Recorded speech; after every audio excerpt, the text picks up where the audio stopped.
Presidente. Pero, we hope that it is just a figure of speech. Bobo, di ba? We hope that it is just a figure of speech. So you think this is literal? Umabot ka bilang spokesperson at yung mga ganitong terminologies pagdating sa kasuhan, hindi mo na iintindihan. Kawawa ka naman, Claire Castro.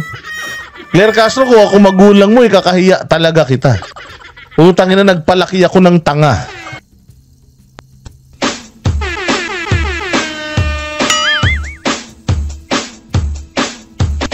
Dancing with the beat with DJ Glenn on the mix. Marcos Bangag, Marcos Bangag, Marcos Bangag, Marcos Bangag, Marcos Bangag, Ngayon. Bangag, Marcos Bangag, Ay. Marcos Bangag, Marcos Bangag, Marcos Bangag, Marcos Bangag,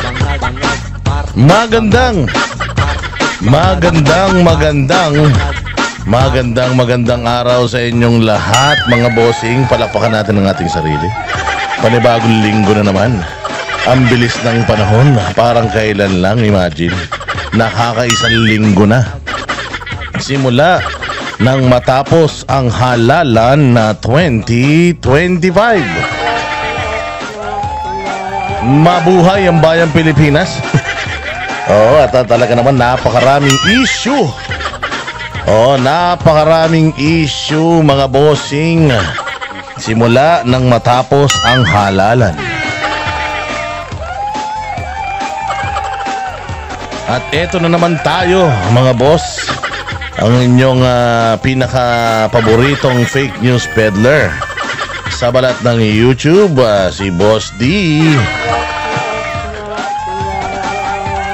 At tayo na naman ay magpapasakit ng ulo, laman, kasukasuan, atay, balumbalunan, apdo, kaluluwa ng lahat ng mga kupal, ng mga kumag, lahat ng mga walang silbi sa buhay, mga putok sa buho, mga mahihinang nilalang, mga hayop sa lipunan, mga magnanakaw, mandarambong, sindikato, kuratong, lahat ng mga switik, demonyo, santanas, Judas, Barabas, Hestas sa gobyerno. Another day, another uratan session. At marami tayong pag-uusapan ngayon, mga bossing. Pero bago tayo magkwentuhan, maraming salamat po sa mga nanood ng ating nakaraang vlog. Mabuhay kayo. At maraming salamat doon sa ating mga bagong subscribers, yung ating mga bagong salta dito sa ating channel. Rest assured, no dull moment dito po sa ating channel. Masaya. Walang lungkot dito. Lahat ng mga bad news, gawin nating funny news, mga bossing. Kailangan natin sa buhay natin yan. Masyado kayong seryoso. Gawin nating katatawanan lahat ng mga walang kwentang balita sa ating bayan. At salamat din po sa mga nagla-like, nag-share, lalong-lalo na sa mga walang sawang nagko-comment. Keep it coming, mga bossing. Importante yung comment. Kasi, syempre, yung pagsusubscribe din. Importante yung comment kasi nga, para malaman ng lahat ng mga nanonood dito, yung mga espiya natin na mga walang silbi sa mundo, makita nila na yung mga subscribers natin ay totoong mga tao at talaga namang nakikisimpatya sa mga natin, reaction natin. Parehas tayo ng tinutumbok ng iniisip ng nararamdaman. Kailangan yan. And of course, yung mga kababayan natin na walang sawang nagsesend ng kanilang blessings, yung mga nagsusuper thanks, salamat kaayo. Mabuhay kayo at naway bumalik sa inyo ang inyong mga tulong sa channel natin. Tenfold, siksik, liglig, umaapaw. At may mga nakikita pa rin po tayo dito sa ating channel na mangilan-ngilan. Mangilan-ngilan mga bossing na hindi pa po nakakapag-subscribe. Kaya po kayo po ay subscribe na para lahat ng ating mga pang-uurat sa social media, kayo po ang unang-unang manonotify. At ano ba ang ating pag-uusapan? Naku, mahaba-haba ito. Dahil matinding-matindi, kamakailan lamang sinabi ko na sa inyo na napakabilis po ng power shift.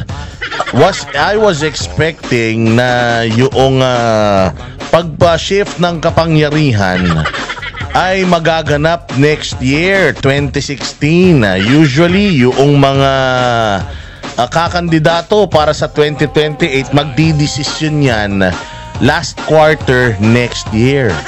Pero ngayon pa lang mga bossing, ngayon pa lang ay makikita natin na unti-unting inaani ng mga putang inang mga kalaban ng mga Duterte ang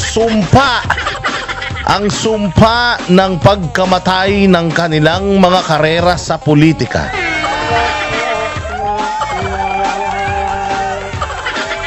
Diba, sinabi ko naman sa inyo, ako ang kauna-unahan nagsabi nito, na si Inday Sara pagbalik galing Hague ay in-embrace na niya yung I will be president someday. At nangolekta na yan ng mga ulo. Pinugutan niya na lahat ng ulo nung mga kalaban. Nagpunta ng 3rd District ng Maynila, pinagmumura si Chua. Nagpunta ng 6th District ng Maynila, pinalabas yung dila. Nagpunta ng Batangas, siningil sa utang. Oh, itong mga kupal na mga mambabatas na ito, mga bossing, ay napakarami palang mga baho. Kaya sabi ni Inday Sara, putsang ngayon pa lang magsisingilan na tayo. Gusto nyong maglaro sa imburnal. Ngayon pa lang maglaro na tayo. Ayaw na nila. Nakita nyo ba yung proklamasyon ni Chua diyan sa Maynila na sinisigawan siya ng mga taga Maynila na umuwi ka na? Nakita nyo yung mukha ni Chua ngayon? Putang ina, mga bossing, hindi na maipinta. Pangit na nga, mas lalo pang pumangit. Oo, kasi alam niya na siya ang isa sa mga magiging counsel, magiging prosecutor diyan sa sa impeachment trial kay Inday Sara.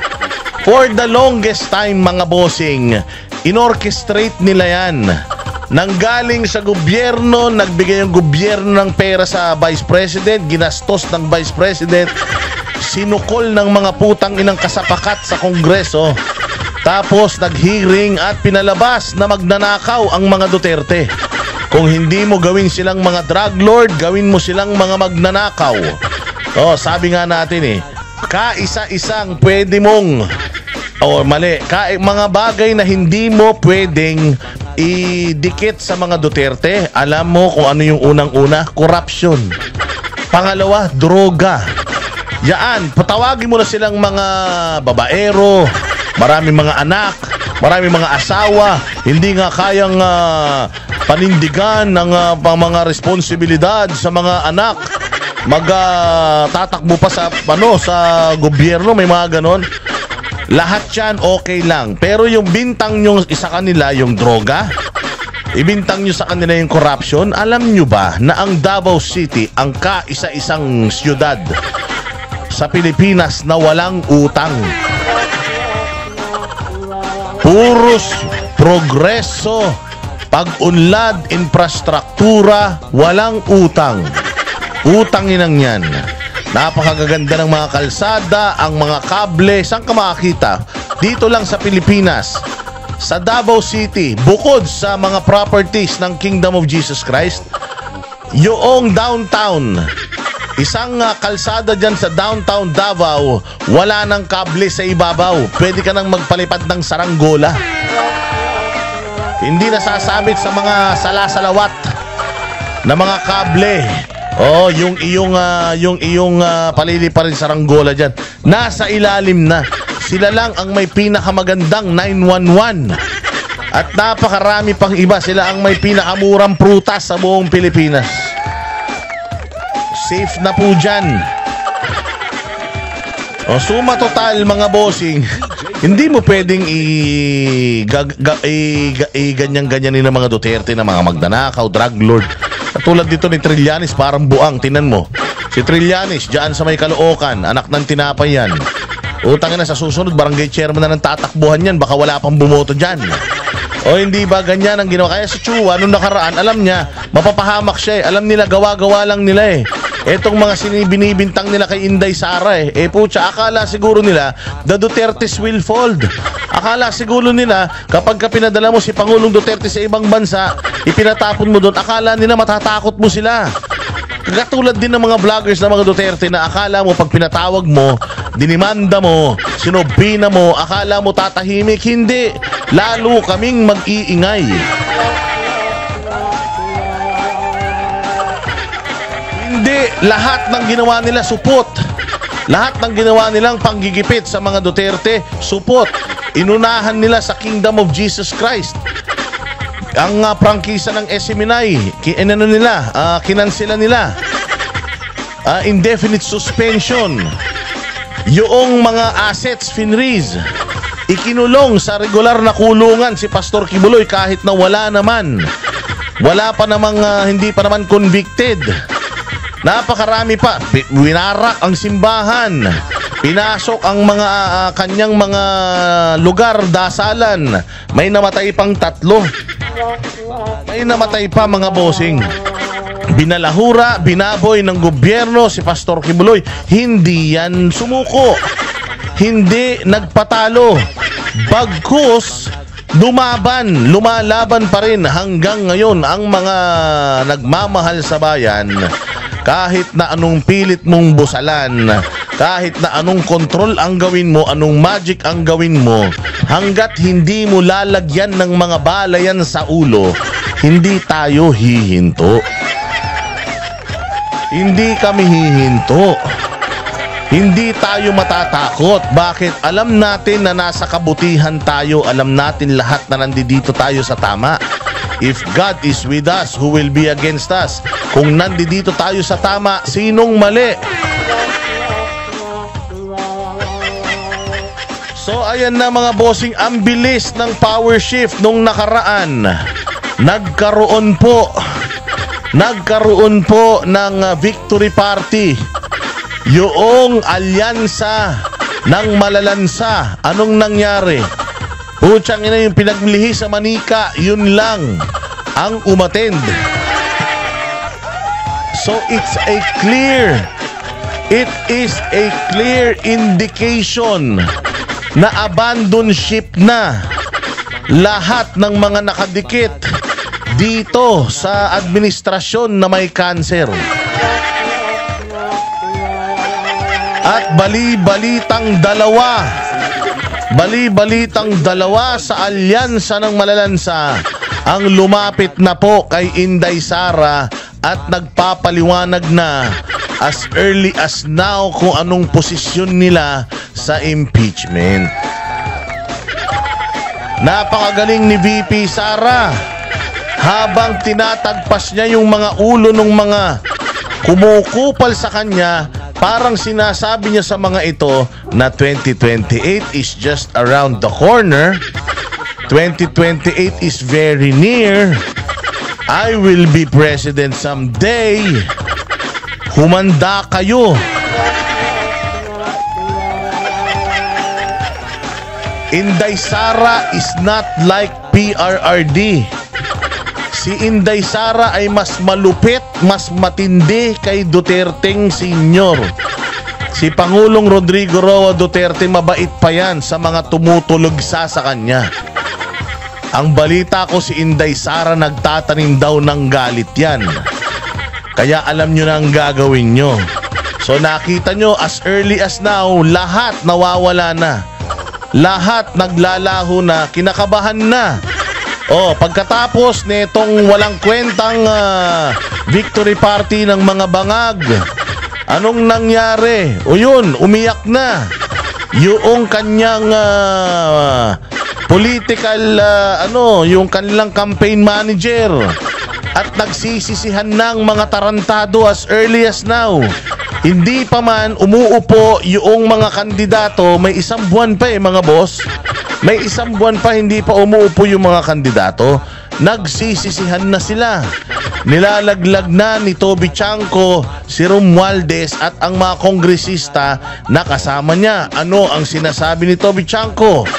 Na totoo na nagkabayaran, totoo na nagkaroon ng bribery, at totoo na nagkaroon ng pilitan para lang matuloy ang impeachment ni VP Sara, dahilan kung bakit nalaglag na talo lahat ng mga manok, yung mga manok na bugok ng administrasyon sa pagkasenador. Hindi ba? Ganyan kabilis, mga bossing, ang shift ng power. Unti-unti, lahat sila dumidikit na sa pinakamalakas. Ganyan po, mga bossing, ang sistema dito sa atin. Pagkatapos nung pag-iyak ni Toby Chanco, anong nangyari? Yung mga vlogger ni Tambaluslos, panay na ang atake kay Toby Chanco. Aantayin ko na lang ang susunod na aatakihin ng mga patay gutom na yan. Si Bongbong Marcos na. Bakit? Wala na, tuluyan na silang inilaglag ni Bongbong. Nagpa-interview kanina. Anak ng tinapay. Nagpa-interview na kanina at gusto nang makipagbati kay EVP Sara. Tangina nyo. Ang yayabang nyo. Wala naman pala kayong mga PC. Maiikli naman pala ang mga PC ninyo. Yan ang malaking pagkakamali nyo. Na yung pinakapopular, yung pinaka-nagtrabaho na presidente sa Pilipinas ay siniraan nyo. Yan, dyan mangangamatay ang lahat ng mga pangarap nyo sa buhay.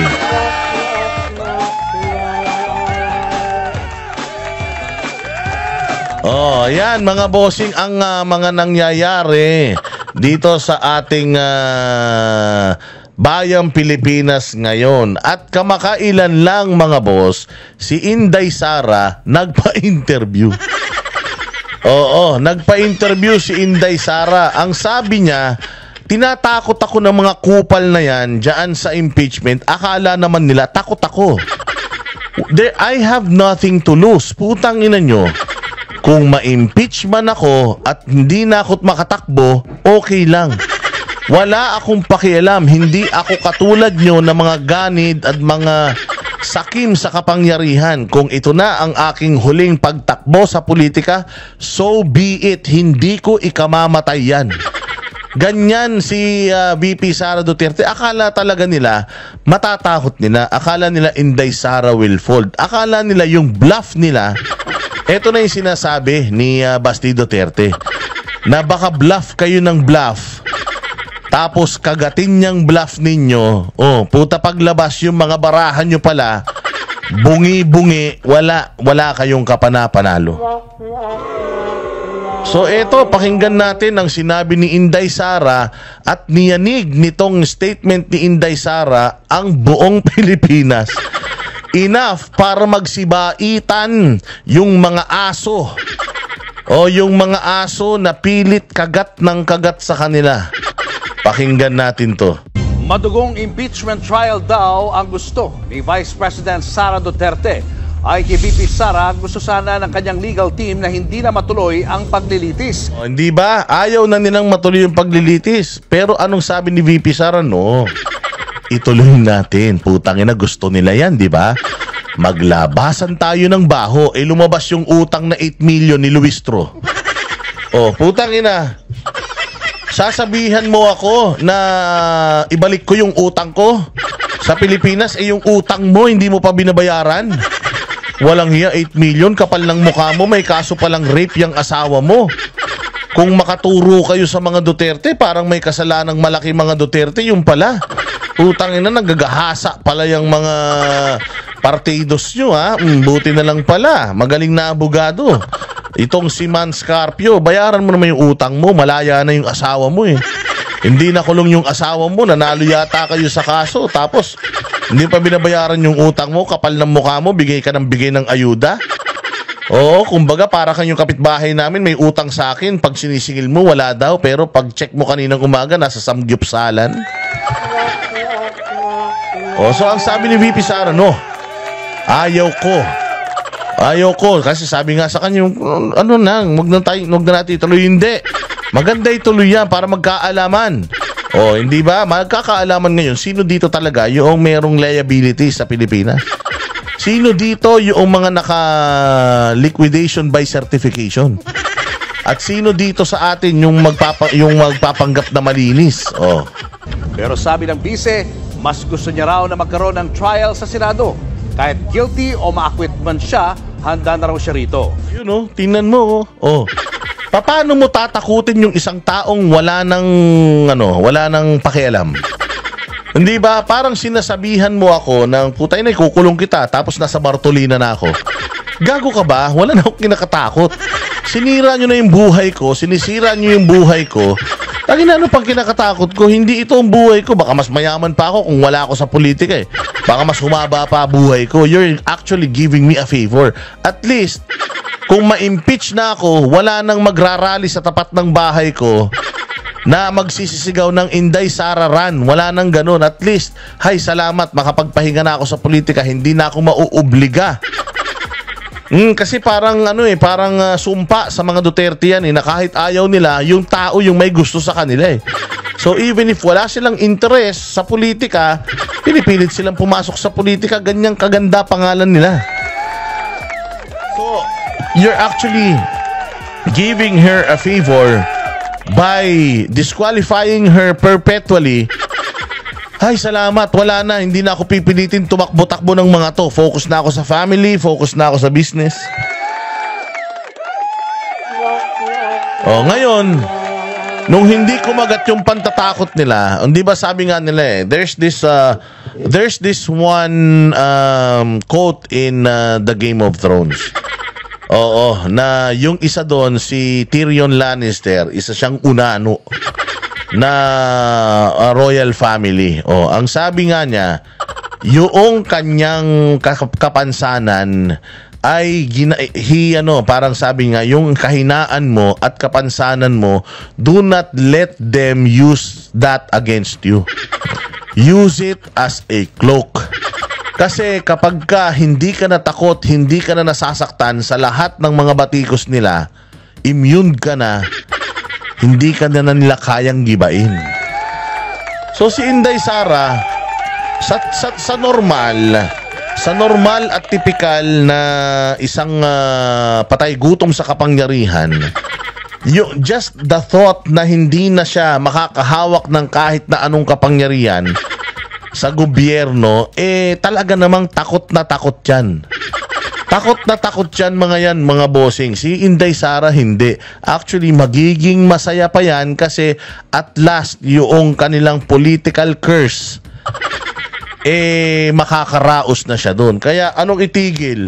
Yung impeachment. Bayaan mo, mag-push through yung impeachment. Gusto nila yan eh. Pero sisiguraduhin ko sa inyo, babahan ng dugo dito.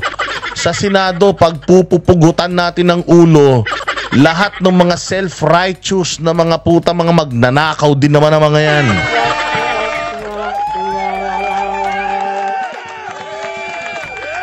Hindi ba? Hindi naman daw magkakaroon ng bloodbath sa Senado ayon sa isa sa mga House Prosecutor na si Laila de Lima. Si VP Sara lang naman daw ang lilitisin. May reaksyon na rin ang palasyo tungkol sa... Yun ang akala nyo.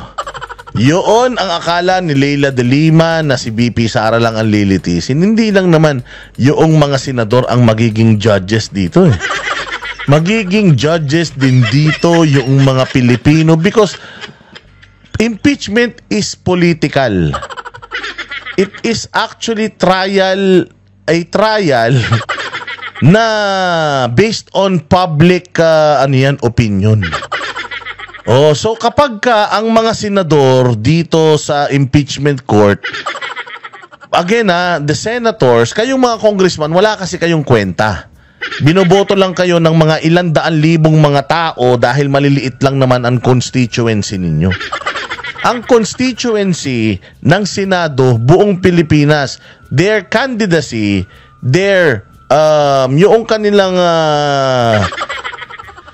yung kanilang pagiging senador ay nakabase hindi po sa performance.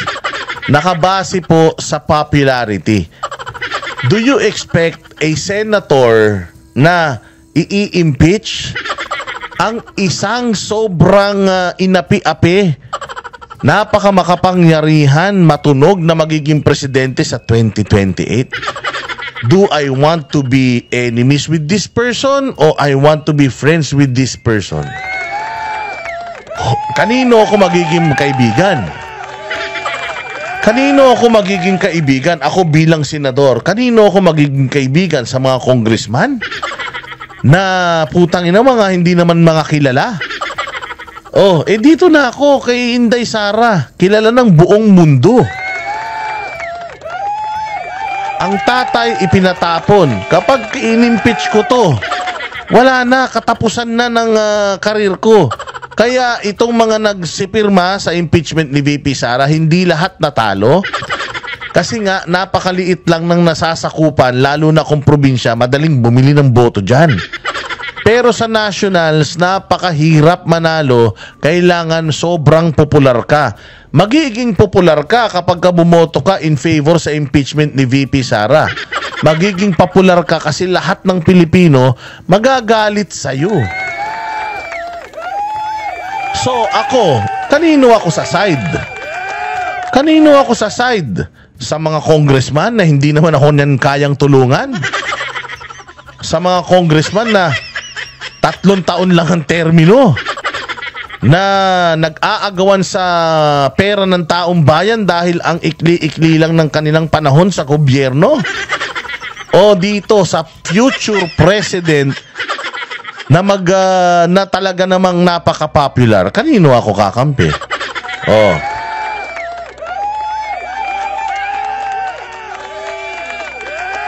Alam mo, even the president right now doesn't want impeachment to push through. Why?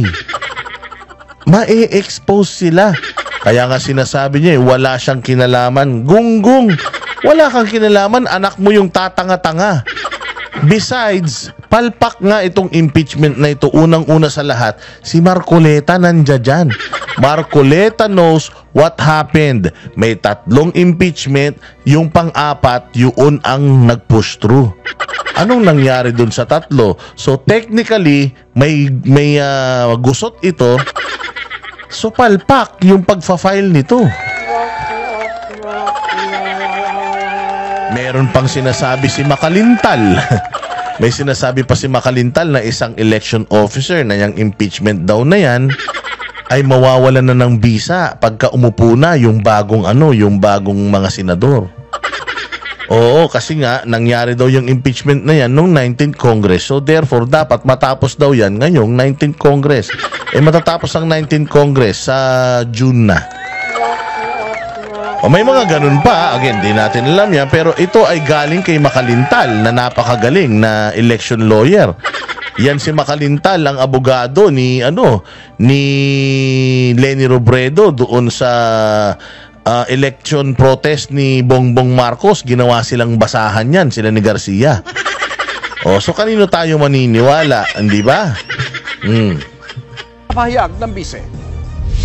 I truly want a trial because I want a bloodbath talaga. Medyo Pero I want a bloodbath. Ito ang nakakatawa. Sobrang bobo talaga nitong spokesperson ng Malacanang. Ginawa na naman niyang literal. Bayolente daw, talagang bayolente. Si Inday Sara, hindi mo ba nakita? Si Inday Sara pinagmumura na yung mga congresswoman niya, ay mga congressman sa Maynila. Actually, sa'yo na nga. Sa'yo nga lang, violente na siya eh. Alam mo kung bakit? Mantaki mo idinikit ka kay Franz Castro, eh di umano, sabi nitong mga kumakalat sa social media, si Franz Castro, hindi naman daw teacher pala yan. Wala daw yung pangalan niya doon sa mga let passers. O hindi ba? So itong gunggong na ito, niliteral na naman niya, considering na litigation lawyer to. Abogado to. Yung sinasabi ni Inday Sara na bloodbath, ginawa niyang literal. Feeling niya mananaksak si Inday Sara doon. Kung mananaksak si Inday Sara doon, sana umatin ka. Oo, baka sakaling tamaan ka. May pagkabayulente ang tugon ng ating vice. Violente talaga ang tugon niya, ma'am. And it's, ano po yan, it should serve as a stern warning. Violente talaga si Inday Sara ngayon. At nagsimula, bago matapos ang eleksyon, violente na si Inday Sara. It should serve as a stern warning that she will not take this sitting down. There's going to be a bloodbath. Magkakapahiyaan kayo. Ayaw niya na hindi matuloy ang impeachment. Gusto niya matuloy. Gunggong ka pala eh. Alam ni BP Sara eh, na yung articles of impeachment niya walang kakwenta-kwenta eh. So pagugulungin niya talaga yung mga puso at atay ng mga abogado na magko-question sa kanya dyan sa Senado. Considering na yung numbers pa ng mga ng mga senador paborable pa sa kanya. So yes, Claire Castro, violente na si Inday Sara, kaya humanda ka. Humanda ka dahil baka mamaya bilang na yung mga araw mo sa kapangyarihan. Masyado ka pa naman lulong. Masyado ka pa naman yung ulo mo lubong-lubo. Akala mo ikaw ng pinakamagaling na tao sa buong mundo. Na kahit kumain ka na ng ebak ni Bongbong Marcos, basta lang maipagtanggol mo siya. Presidente, pero we hope that it is just a figure of speech. Bobo, di ba? We hope that it is just a figure of speech. So you think this is literal? Umabot ka bilang spokesperson at yung mga ganitong terminologies pagdating sa kasuhan, hindi mo na iintindihan. Kawawa ka naman, Claire Castro. Claire Castro, kung ako magulang mo, ikakahiya talaga kita. Utangin na, nagpalaki ako ng tanga. Nag-aral ka. Pucha, inalagaan ka tapos tumanda kang tanga. I hope that this is just a figure of speech. Gunggong ka ba? Diyan sa korte bawal magdala ng armas, tanga. Alam mo naman yan eh.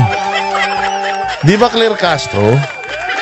Alam mo naman yan na pag pumasok ka sa isang korte, ikinakapkapan ka, kailangan wala kang dalang baril. Yung mga pulis nga pag pumapasok sa mga RTC, walang baril eh. Hindi ba? Tapos gagawin mong literal yung bloodbath? Pero, alam mo, sana nga, literal eh. Tas sana ikaw ang unang tamaan eh. Para mabawasan yung tanga sa Pilipinas. Masyado na kayo marami. So, yun ang tugon ng gunggong. At Pulpol na spokesperson ng Malacanang, sana daw, hindi daw yun literal. Anak ng tinapay, Claire, nakakadiri ka. Oo, ewan ko ba kung bakit nandiyan ka pa. Mga kapatid. Ayun, mga kapatid. So, ayan na. Yan ang binitawan ni Inday Sara. At ang sagot ng Malacanang, ang sagot ng Malacanang is, kaya sana daw, hindi daw yan, hindi daw yan literal.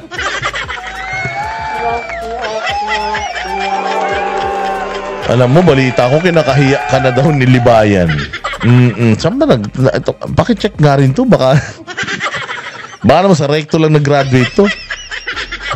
Diyos ko po, I truly want a trial. I want bloodbath talaga. Yun ang sinabi ni Inday Sara.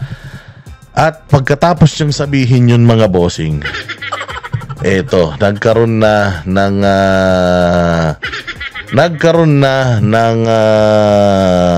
biglang lumambot. Biglang lumambot itong ating pinakamamahal na presidente. Bagay. Para gawin ang to conclude Bakit? Baking gabi na yun. Oh, ayan, ayan. Oh, so ito tayo, dito tayo mga bossing at pakinggan naman natin yung vlog ng ating magaling na presidente. Alam mo, bilib na bilib din ako sa iyo, BBM. Ang daming problema ng bayan, putang ina, nakuha mo pang magpa-interview.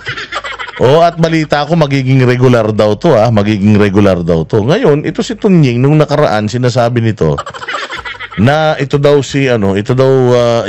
ang pinaka-corrupt na gobyerno, yun ang sinasabi niya nung nakaraan. Pero dito, sinasabi niya kay Bongbong, bait-bait mo.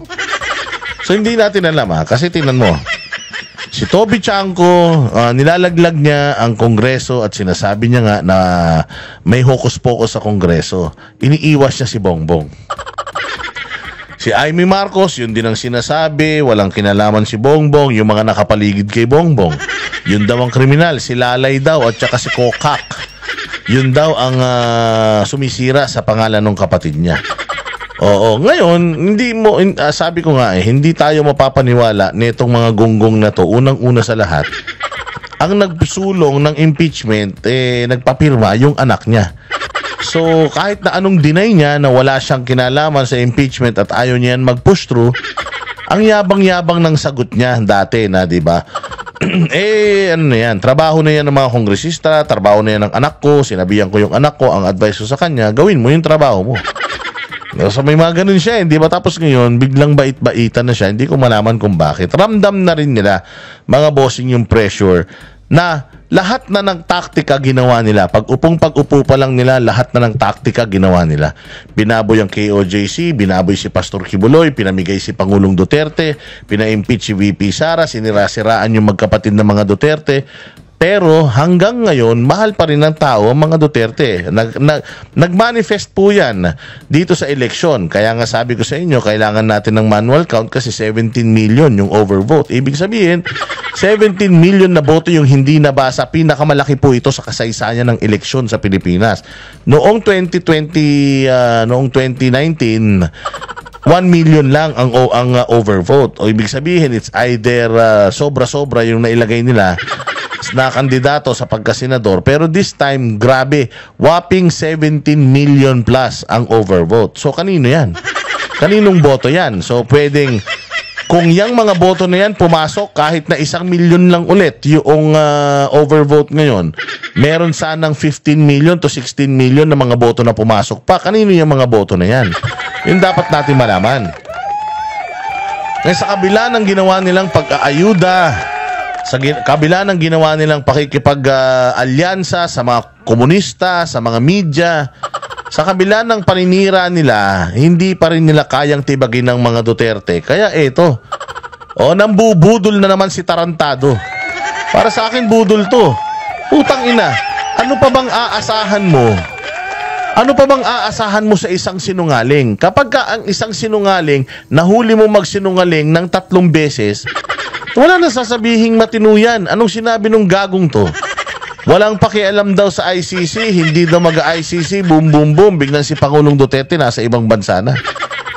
Sabi nitong kupal na to, hindi ba? Sabi nitong kupal na to, unity, mahal si Inday Sara, BFF, anong ginawa kay Inday Sara? Binaboy ng pinsan niya, wala siyang nagawa. Sinabi nga ni Winnie Monsod, for the next 3 years, do you think may patutunguhan ng bayang Pilipinas? Ang sabi ni Winnie Monsod, utang ina, galit na yun sa mga Duterte. Ang sabi ni Winnie Monsod, wala talaga tayong patutunguhan. Walang alam Pangalawa, yung sinasabi niya at saka yung ginagawa niya, magkaiba. Oo, iba programming nitong engot na to. Meron siyang 2 server sa utak niya. Yung isa sa pagsasalita, yung isa sa pagkilos. Iba yung ginagawa dun sa sinasabi. So bakit tayo maniniwala dito?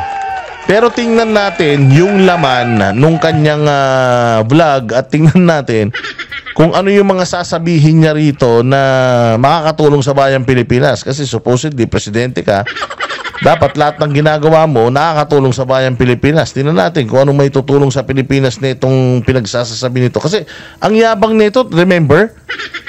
Tandaan nyo ang yabang nito nung panahon ng kampanya. Putsang ina, kung makapang-asar sa mga Duterte, akala mo tali-talino nila. Yung hirap daw, pinabili ng suka, and so on and so forth. Napakamata pobre ng punyetas na ito, wala namang alam. O ngayon, nagpa-podcast, putang ina, pinapalabas niya ngayon na wala siyang problema, mabait siya, ang may problema, iba. Tangina, lokohin mo lelang mo, pakinggan na lang natin para ating mahimay-himay.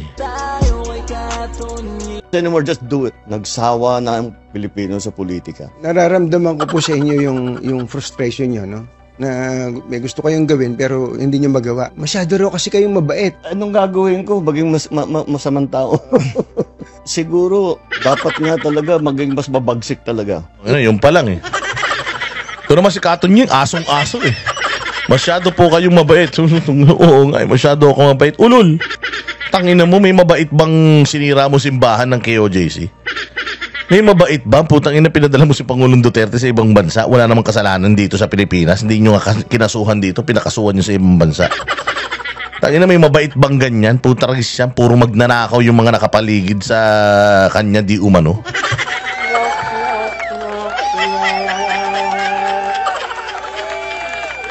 May mabait ba na ganyan? Mata pobre. Ang tingin sa mga kalaban sa politika, pinabili ng suka. May ganyan bang mabait? Yan to si Katon Ying, parang asong ulol na din eh. Sige, pakinggan pa natin yung bolahang portion nila. Inaamin niyo po ba na may pagkukulang kayo doon? Oo. Ang problema sa malalaking proyekto, di ba, transportation. Medyo matagal eh, Mr. President. Mabuti naman. Opo. Anong realization nyo na ganito po ang naging resulta po ng eleksyon? May kinalaman po sa administration slate. Para sa akin, I have two conclusions dito sa election. Una, nagsawa na ang Pilipino sa politika. Nagsawa na daw ang Pilipino sa politika, yun ang tingin niya. Tanga, nagsawa na sa kabubuan mo. Sa politika, sino pa sa politika? Tanga na, nagsawa na sa mga pangako mong hindi mo natutupad. Yun ang totoo. Kaya kailangan pang magkaroon ng ganito karaming overvotes. Sa sobrang gigil ng mga tao, putang ina yung pagtatak nila sa Duterte bumakat hanggang sa likod. Kaya nag-overvote siguro, putang ina niyan. Baka lumagpas-lagpas pa sa bilog yung kanilang mga tatak sa sobrang gigil sa'yo. Sawan-sawa na sa politika. Ang mensahe sa amin lahat. Hindi mo sawang-sawa na daw sa politika yung mga tao. Kung di ba naman gago to. Noong nanalo si Pangulong Duterte noong 2016, yan yung unang-una niyang ginawa. Kaya nga niya pinalibing yung tatay mo eh. Kahit na wala namang nagawa yun sa bayan, putang inan yan.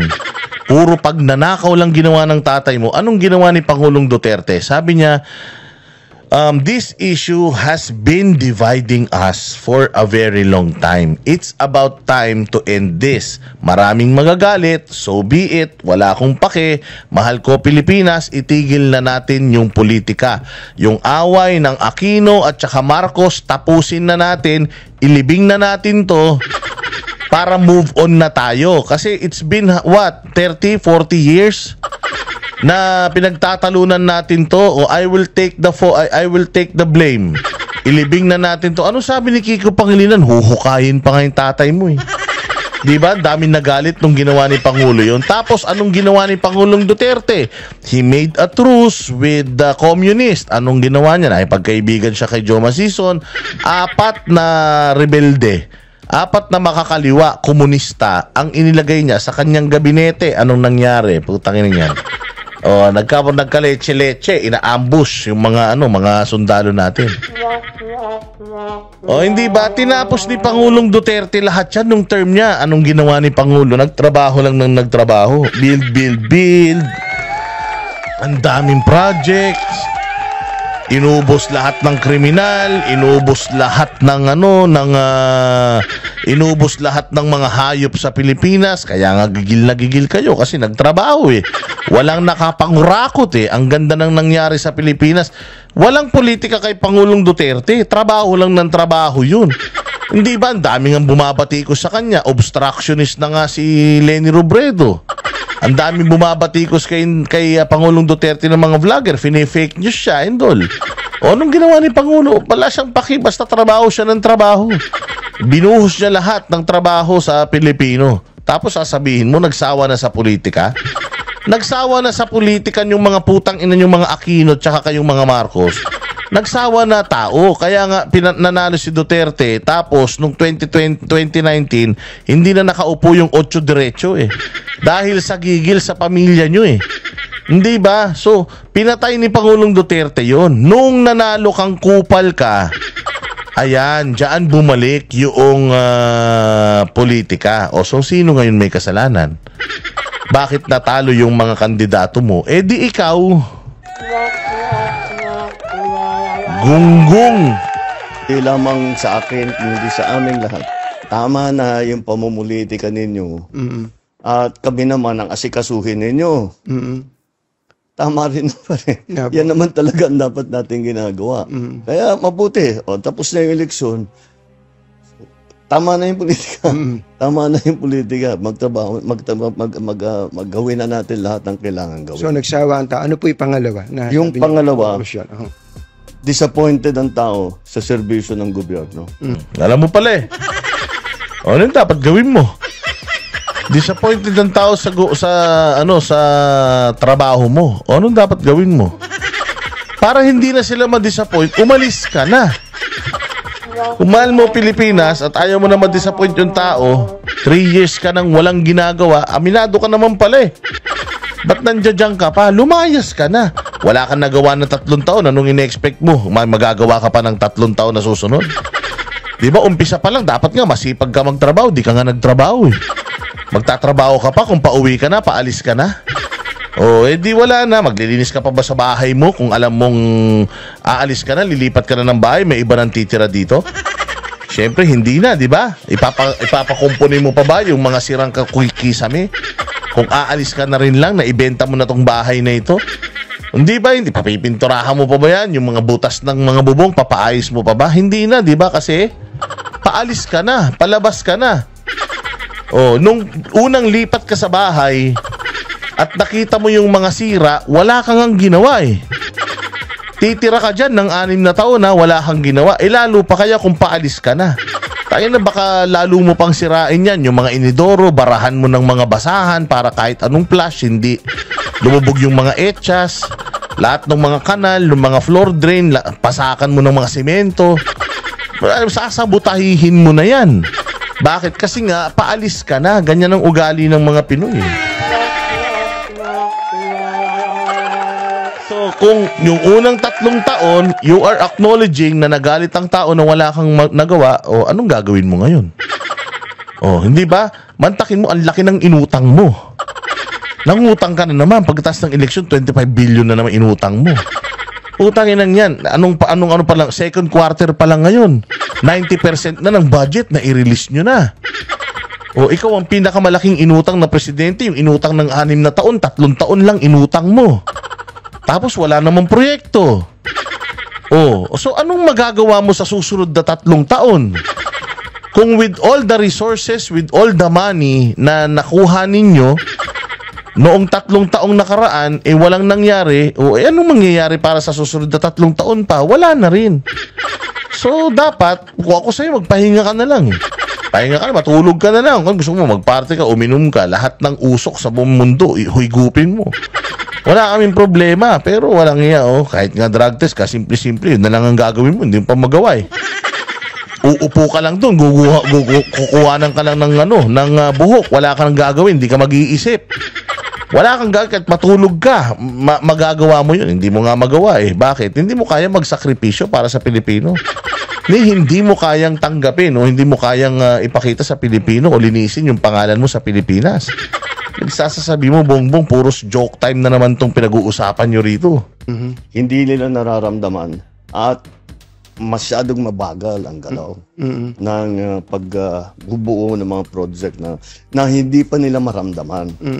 Palagay ko ang nangyari dyan, dahil nung bago akong upo, sabi ko ayokong mangyari na business as usual.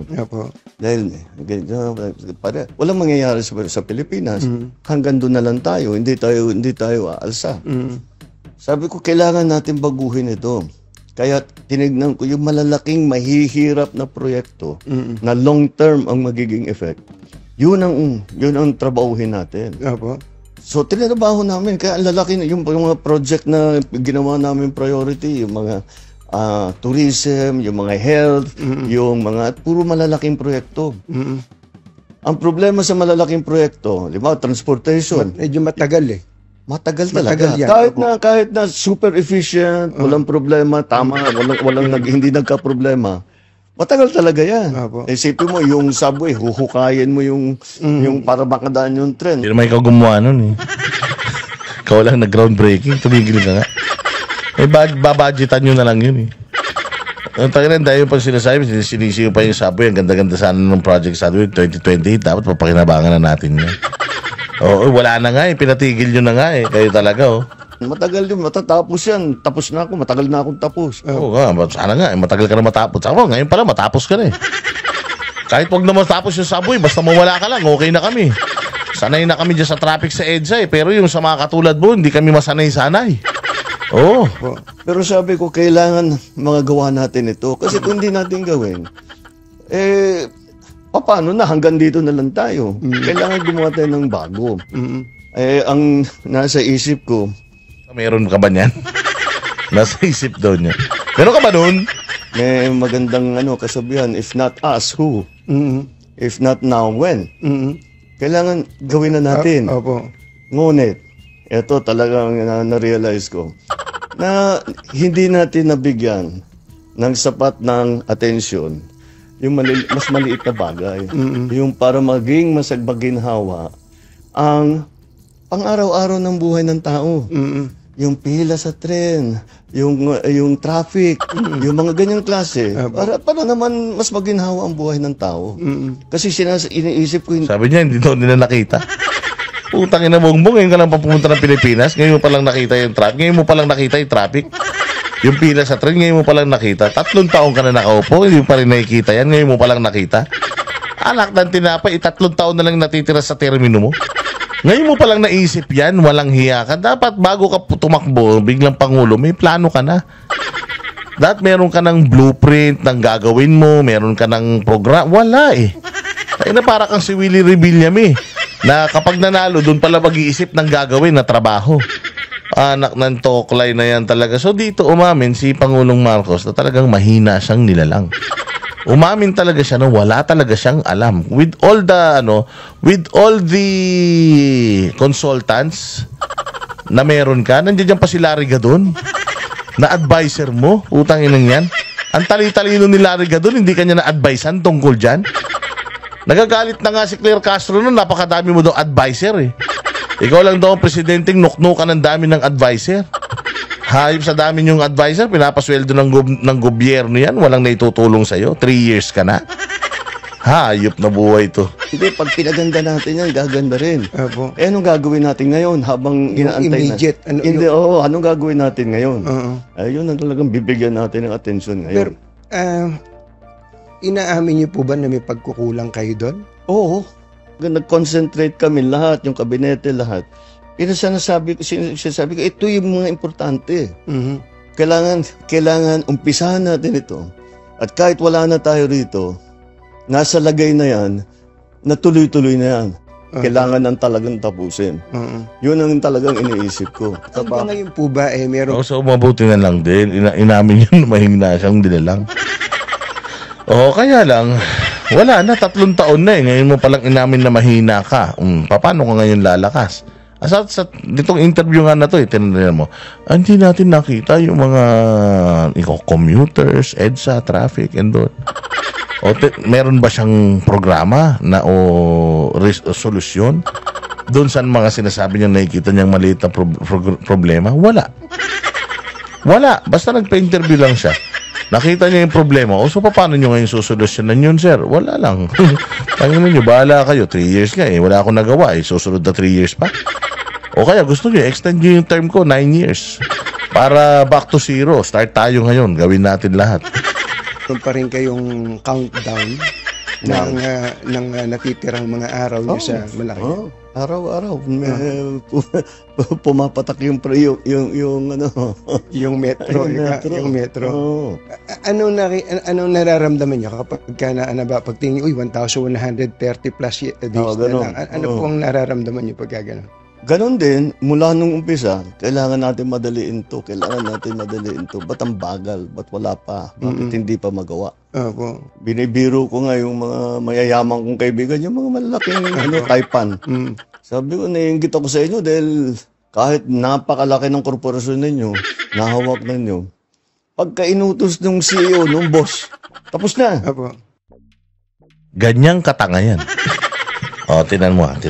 Tinan mo kinumpara niya yung sarili niya sa mga Taipan. Sino yung mga Taipan? Sabihin natin, si Henry C. Kaya si Ramon Ang. Bakit?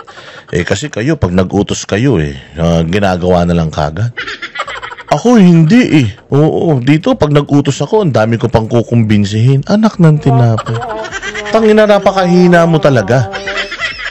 Alam mo ba na ikaw ang pinakamasarap ang trabaho dahil makapangyarihan ka sagad? Nasa iyo ang sundalo, nasa iyo ang militar, lahat ng ahensya ng gobyerno, nasa iyo. Ikaw ang maglalagay ng mga tao dun. Putang ina, ibig sabihin, napaka-incompetent mo pag may inutos ka sa mga tao mo, hindi nila sinusunod. Pag may inutos ka sa mga cabinet secretaries mo, hindi ka sinusunod. Anong plano mo? Di tanggalin mo yung cabinet secretary kung di ka ba naman tanga. Presidente ka na turingan. Walang hiya. Sabi, putang inang yan. Hindi ako talaga makapaniwala na naririnig ko to sa isang presidente. Ganito kahina yung presidente natin. Ikaw ang chief of staff, chief executive, ikaw ang 5-star general ng mga pulis sundalo. Anong ginawa ni Pangulong Duterte during his time may pandemic? Payabang-yabang mo. Walang nagawang mabuti nung panahon ni Duterte. Putang ina, ikaw ngayon umaamin ka na wala kang silbi, na hindi ka pinakikinggan ng mga tao sa paligid mo. Tayo, tanggalin mo. Ikaw nga ang boss Ikaw ang presidente. Hindi ka ba namang gonggong talaga Putang ina, nag-utos ka, hindi sinunod. Anong gagawin mo? Sibakin mo. Kung gusto mo, ipakulong mo pa kung magnanakaw yan. Ginawa ni Pangulong Duterte noon, which is si Pastor Apollo Kibuloy ang nag-suggest sa kanya na kumuha ka ng mga cabinet secretary galing sa military. Why? Because yung mga military men, yes man yung mga yan. When you ask them to do something, they will do it. Wala nang tanong-tanong. Result-oriented ang mga yan. Kaya ang kunin mong mga cabinet secretaries, puro militar. Anong ginawa ni Pangulong Duterte? Sumunod kay Pastor Kibuloy. Kinuha niya sila Anyo. Diba? Kinuha niya sila basta pinagkukuha niyan sa gobyerno, puros mga militar. Kahit walang background. Klaro, yung gusto mangyari ni Pangulong Duterte, walang korupsyon, gawin yung mga proyekto. Nagawa naman. O ganun kapag ka may political will. Tapos ngayon sasabihan mo na believe ka sa mga sa mga Taipan. Di yung Taipan yun ang gawin nating presidente. Ganyang kakahina. Ba't nandiyan ka pa? Pagka ako nag-utos, marami pa akong kukumbinsin Pwede mangungumbinsi ka, Bongbong, sobrang hina mo. Saan ka pinaglihi? Sa marshmallow? Pagka meron kang inutos, basta hindi paglabag sa batas, inutos mo, ginagawa nyo Diba? Yung ginawa nyo sa KOJC, labag sa batas yun. Yun ngang labag sa batas na ganun, na kapal ng mukha mo, na atim nyo yun Yun pa kayang para sa bayang Pilipinas. Kapag para sa sarili nyo, kahit illegal, ginagawa nyo Tapos ngayon, sasabihin pa, paasahin mo kami, sasabihin mo sa amin na pag may inutos ka, walang sumusunod sa'yo. Kung ganun, umalis ka na dyan. Hindi ba, ang dami mo pang sino may sabi sa'yo na kukumbinsihin mo pa sila? Pag mayroon kang gustong ipagawa mo na lang. Dire-diretso mo na. Gawin nyo na to, ito yung resulta, gusto ko, ganito, ganyan. Bahala kayo, by all. Si Pangulong Duterte, wala tayong pera na itaas niya yung sweldo ng mga sundalo at saka pulis Naitaas niya yung mga budget ng mga kung ano-ano para lang sa bayang Pilipinas Ganyan pag may political will. It means, Bongbong, inaamin mo sa interview na to, mahina ka talagang nilalang. Dito sa gobyerno, pagka meron ka naisip na bagong initiative, bagong idea, Siyempre, ilalapit mo dun sa rank and file, di ba? Opo. Para ito, implement ninyo ito. Naku, ang sagot laging bumabalik. Ay, sir, hindi pwede yan. Baka makuha kami, baka hindi. Totoo rin naman. Opo. Baka naman kasi illegal yung pinapagawa mo. Sorry, tumalsik palaway ko. Bakit ka makukuha kung legal yung pinapagawa mo, Bongbong? Putang ina, baka naman yung pinapagawa mo illegal, kaya ang sabi sa'yo, makukuha kami. Putang ina, ang dami niyang inamin dito, no? Ang daming inamin niya dito na pag may pinapagawa daw siya, ang balik sa kanya, makukuha kami. Putang ina niyan, sagot yun ng illegal eh. Illegal yung pinagagawa mo, kaya ang balik sa'yo, baka makuha tayo. Bakit kayo matatakot sa kuha kung hindi kayo mga magnanakaw? O kita ninyo, sabi ko nga sa inyo, tangina, ito hindi talaga to pwede magsalita ng mahaba eh. Mabibisto talaga siya, napakahina din ito ni Katon Ying, hindi inedit out ito eh. Kasi ako, pag may inutos ako, ang ibabalik sa akin, baka makuha kami. Oo, totoo naman. Putang ina yan, kung pinagnanakaw mo sila, yun ang isasagot nila sa'yo, baka makuha kami. Pero kung wala ka namang ginagawang pag-utos sa kanila na pinagnanakaw mo sila, ba't kayo makukuha? Ang sagot nyo, ha? Ba't ka makukuha? Pinagnanakaw ba kita? Tanginan niya, trabaho mo yan eh. Gusto ko lang, halimbawa, itong edukasyon, gusto ko ganito. Anong sinasabi mo makukuha ka? O malamang, inuutos nito, puro kabulastugan talaga. Kaya yun ang balik. Sir, talaga namang mahirap yan. Pag puros kahayupan yung inuutos nyo, talagang hindi nila yan susundan. Lalo na kung sila yung masisisi balang araw. Huling-huli sa akto si BBM, no? Dahil patong-patong ang mga batas natin eh. Kung minsan, contradictory, lahat ng tao masyadong maingat. Opo. It is okay na maging maingat. It is okay na magkaroon ng checks and balances. Pero wag naman maging paralysis doon sa bureaucracy. Nararamdaman ko po sa inyo yung labo nun. May inuutos ako eh. Kaya lang, kailangan ko pa silang kumbinsihin. Tapos ang isasagot sa'yo, Sir, baka makuha tayo. Anong ibig sabihin nun? Anong inuutos mo? Ilang yan. Pinagnanakaw nyo kasi. Kaya na makukuha kayo eh. Di ba? Buti sana kung, Sir, napakahirap ng pinagagawa nyo kasi aalma ang taong bayan yan, sir eh. Di ba kung mga ganun, bakit aalma yung taong bayan? Siyempre, alam naman natin, yung mga Pilipino ayaw sa change. Oo, that's human nature yan, na pagka mayroong pagbabago doon sa sistema naman na sanay na sila, ayaw nila nun kahit makakabuti sa kanila eh.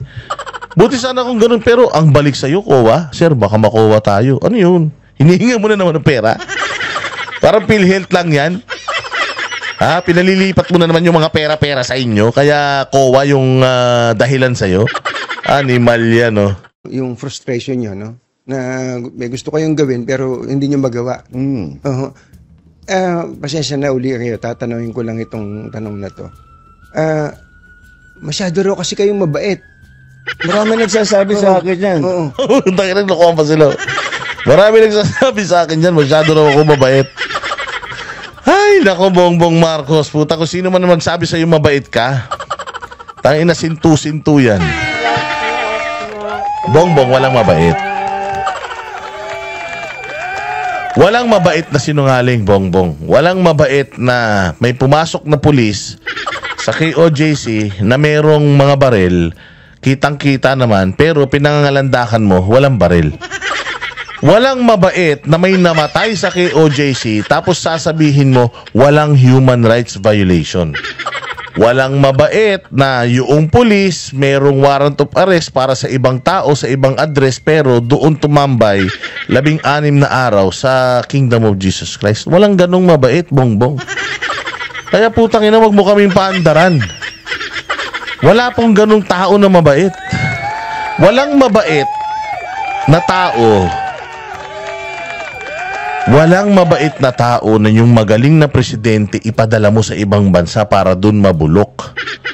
Walang mabait na tao na traidor sa bayang Pilipinas na sarili mong lahi pinagkanuno mo sa ibang korte, sa ibang bansa, sa ibang lahi. Bongbong, ikaw namang Katon Ying, putang inaasong-aso ka dito.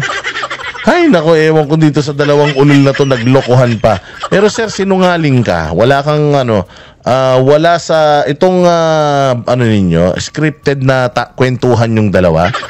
Kaya mas marami kaming napatunayan. Mas marami kaming narinig na kahindik-hindik. Oo, na kung saan ka man bumibili ng kapal ng mukha, sana naman ilagay mo sa comment section. Para naman at least meron kaming idea, baka sakali makabili kami doon. Makapabili kami kahit tingi-tingi lang kasi mukhang wholesale ng kakapalan ng mukha ang nakuha mo eh. Mabait ka? Utangin lang yan. Wala kang kabait-bait, sir. Anong gagawin ko? Baging masamang tao. Hindi ko naman mababago yung ugali ko. Pero, ano mo, siguro, dapat nga talaga. So talagang bait na bait siya sa sarili niya, no? Kaya baka bait-baitan ka masyado, mapunta ka sa langit-langitan, ha? Baka biglang dumating dyan si San Pedro, kunin ka na. Oo, delikado yan, ha? Masyado ka mabait, mas mabait ka pa sa Santo Papa. Oo, ibang klase. Maging mas mabagsik talaga. Dahil, wala kailangan talagang maging mas efficient ang mas mabilis ang pagdating. Kasama na siguro yan sa eleksyon namin dito sa naging eleksyon. Pasensya na kayo uli. Bagamat ang gusto nyo sana wag na munang politika bago lang natin iwanan yung eleksyon. Can you categorically say na ayaw nyo po ng impeachment? Yung impeachment, nasa Senado na yan. Pabayaan natin sila, may proseso yan. Pabayaan natin ang proseso.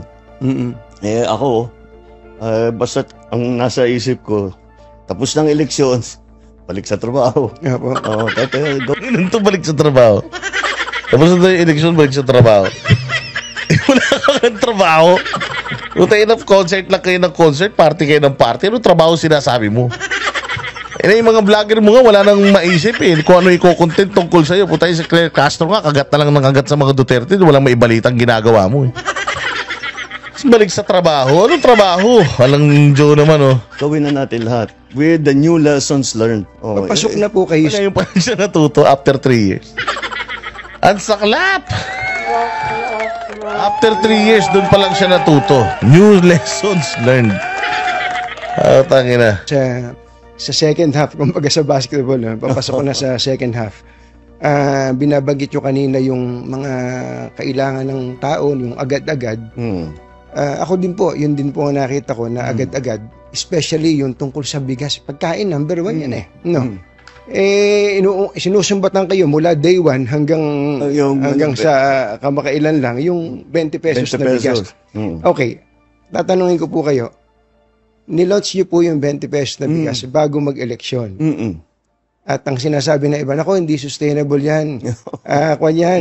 Patsi-patsi lang yan. Hindi maitutuloy ng gobyerno yan. Unang tanong ko po, ba't ba ngayon nyo lang ginawa yon?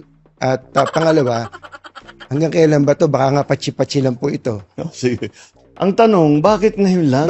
Patsi-patsi talaga. Kanina nga, nagpunta na sa nabotas. Yung mga tao, dahil lumabas doon sa listahan, meron daw doon. Balita ko wala na yung bigas. O kahon lang yun nandun doon, wala yung 20 pesos na bigas. Kung kaya nyo palang gawin, ba't di nyo ginawa nung 2022, nung 2023? Dahil hindi namin nung 2022, 2023, hindi pa namin kayang gawin. Bakit? Ang key dyan, yung production. Ito lang kasi BBM, wala namang kasing humihiling yan sa'yo Walang humiling sa'yo ng 20 pesos na kilo ng bigas. Hindi ko alam kung bakit kung saang lupalop ng utak mo yan na walang laman, kinuha yung 20 pesos na kilo ng bigas. Ipinangako mo Mantakin mo, ipinangako mo sa tao, tas umaamin ka ngayon na 2022, 2023, hindi nyo alam kung paano gagawin. Ipinangako mo sa tao pero hindi mo alam kung paano mo gagawin. Anong tawag dun, Bongbong? Ang tawag dun, sinungaling. Sinungaling, sir, ang tawag dun. Kasi ipinapangako mo yung isang bagay na hindi mo naman pala kayang gawin in the first place. Tapos ngayon, nagawa nyo na. Ang tanong, sustainable ba? Hindi. Bakit? Kasi nga, nagsasubsidize ang gobyerno. Ibig sabihin, nag-aabono tayo kada may 1 kilong bigas tayong ibinibenta sa tao. Pag nag-abono ka, anong mangyayari sa'yo? Di malulugi ka. O lugi na nga tayo, kumukuha nga kayo sa PhilHealth ng pera dahil wala tayong pera, tapos palugi. Di ba? Pwede mo naman kasing sabihin na I am sorry, akala ko kaya ko. Kasi si Pangulong Duterte ganyan din eh. Nangako siya na 6 months matatapos yung problema ng droga sa Pilipinas. Hindi niya natapos ng 6 months. Alam mo, sabi ni Pangulong Duterte, hingi ako extension, hindi niya pa rin naubos. Anong sabi niya? Patawarin niyo ako, mga kababayan ko. I failed on my promise na linisin ang droga sa bayang Pilipinas. Madali lang naman kasi yun, sir. Madali lang naman yun kung magiging totoo ka lang sa sarili mo. Sabihin mo lang naman ng mga kababayan, I'm sorry, I parang over-promised itong 20 pesos na kilo ng bigas, it's not gonna happen, I'm sorry talaga. Rest assured, nagagawa ako ng paraan para mapababa natin yung presyo doon sa kaya nating bilhin. Hindi man 20 pesos, pero at least yung kaya nating bilhin. Dapat ganun, hindi yung putangin na niloloko mo yung tao eh. Ito lang interview mo na to, niloloko mo yung tao, mabait ka. Hindi ka mabait. Ang dami mong ginawang kasalanan sa Pilipinas. Ang daming mga pagnanakaw sa PhilHealth. Kinuha niyo yung pera ng mga nasa PhilHealth, tapos sasabihin mo mabait ka. Apo. Kaya patayo namin ng irrigation. Ang dami naming dam na ginawa. Ano? Patayo ng irrigation? Ang dami yung dam na ginawa? Anong dam ang ginawa nyo? Yung kaliwadam lang kaliwadam lang yung ginagawa yata ngayon. Tapos yung kaliwadam na yan, kay Pangulong Duterte pa yan. Ano sinasabi, madami kang dam na ginawa. Asan yung mga dam na yan? Asan yung mga irrigation na ginawa nyo? Galing lang kami ng probinsya, yun ang problema ng mga magsasaka irigasyon. Wala daw maayos na irigasyon. Tapos sinasabi mo, marami kang irigasyon ngayon. Kung marami kang irigasyon, sana may binabalita kayo kung saan-saan yung mga irigasyon pinagagawa nyo, pati mga dam. Madaming dam, ha? Ay na, madaming dam, pero may shortage tayo sa tubig, ha?